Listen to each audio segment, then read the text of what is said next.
नमस्कार, मैं किरण त्रिपाठी प्रस्तुत करने जा रही हूँ सांवले सपनों की याद पाठ की समरी।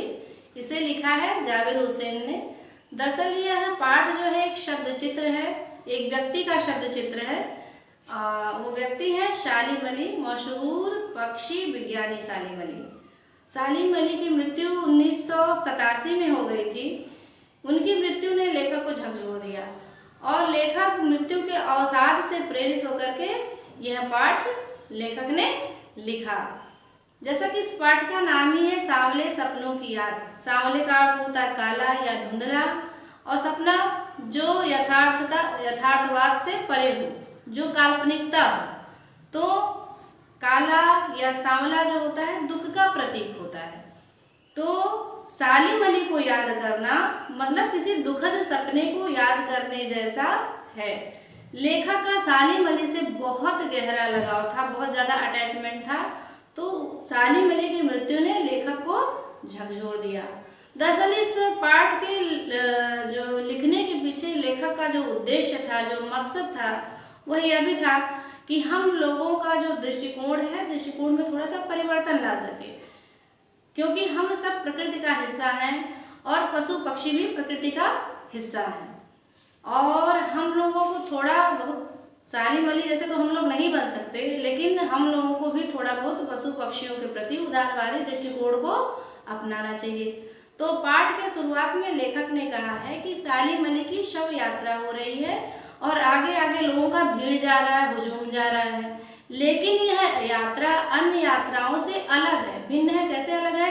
क्योंकि यह सालिम अली की अंतिम यात्रा है, यानी उनके जीवन की अंतिम यात्रा है और यह यात्रा अंतहीन है, इसका कोई अंत नहीं है।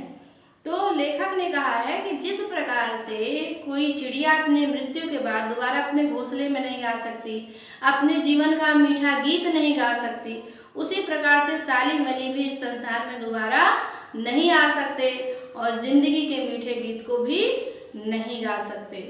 लेखक ने एक उदाहरण से यह स्पष्ट करने का प्रयास किया है कि आदमी तो मर जाता है लेकिन उसकी यादें जो हैं रह जाती हैं, और जैसे लगता है कि वो व्यक्ति अभी अभी हमारे सामने आ जाएगा।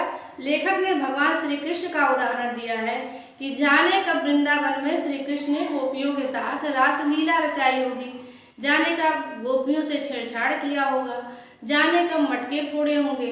लेकिन जब श्रद्धालु वृंदावन घूमने जाते हैं, उनको लगता है कि अभी भगवान श्री कृष्ण आकर के बांसुरी बजाने लगेंगे, अभी रास लीला रचाने लगेंगे, और जैसे लगता है कि सब कुछ अभी जीवंत हो जाएगा। उसी प्रकार से लेखक को लगता है कि सालिम अली अभी अभी हम लोगों के सामने आ जाएंगे, वैसे ही पहले की तरह बातचीत करने लगेंगे। तो सालिम अली के व्यक्तित्व को स्पष्ट करते हुए लेखक ने बताया है कि वो बहुत ही जिंदादिल व्यक्ति थे। वो जो है उनकी उम्र लगभग 100 साल होने वाली थी और उनकी आंखों की रोशनी बहुत तेज थी। वो अपने गले में हमेशा एक दूरबीन लटकाए रहते थे और उनकी पत्नी का नाम था तहमीना। तहमीना जो है उनकी सहपाठिनी थी, साथ में पढ़ाई लिखाई की थी। बाद में उनकी शादी हो गई थी सालिम अली से। इस काम में तहमीना ने उन्हें बहुत बढ़िया से सहयोग किया था। बिना पत्नी के सहयोग के वो इतना अच्छा काम कर ही नहीं सकते थे, क्योंकि सालिम अली 24 घंटा इधर उधर पक्षियों की तलाश में दूरबीन लिए घूमते रहते थे। पशु पक्षियों से उन्हें बहुत लगाव था, जंगल जंगल ऐसे ही घूमते रहते थे। सालिम अली के जीवन से एक जुड़ा हुआ किस्सा है जिसका जिक्र लेखक ने पाठ में किया है।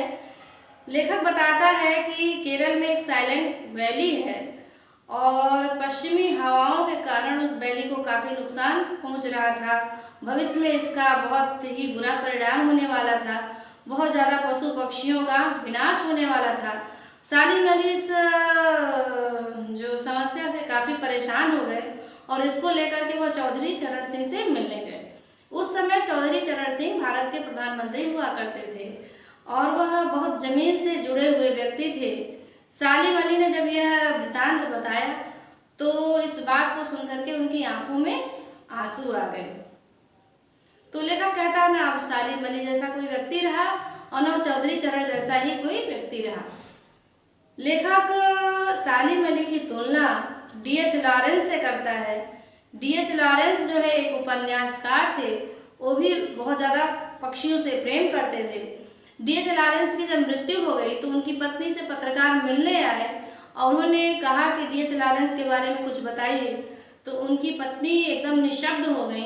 उन्होंने कहा कि मैं स्पीचलेस हूँ, क्योंकि मैं DH लॉरेंस के बारे में बहुत ज़्यादा नहीं जानती। मुझसे तो ज़्यादा मेरे छत पे बैठने वाली जो गौरैया है वो DH लॉरेंस के बारे में जानती है। उन्होंने ऐसा क्यों कहा होगा? सोचिए, ऐसा इसलिए कहा होगा कि DH लॉरेंस अपनी पत्नी से ज़्यादा, फ्रीडा से ज़्यादा वह चिड़ियों के बीच में वक्त बिताते थे। उसी प्रकार से सालिम अली भी अपनी पत्नी तहमीना से ज़्यादा पक्षियों के बीच में समय बिताते थे।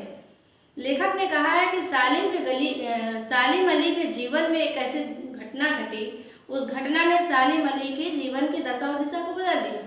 वो घटना थी, सालिम अली के यारगन से एक नीलकंठ वाली गौरैया चिड़िया घायल होकर के गिर गई और इस घटना से वो बहुत ज़्यादा आहत हुए, दुखी हो गए और उन्होंने बर्ड वाचर बनने के लिए ठान लिया।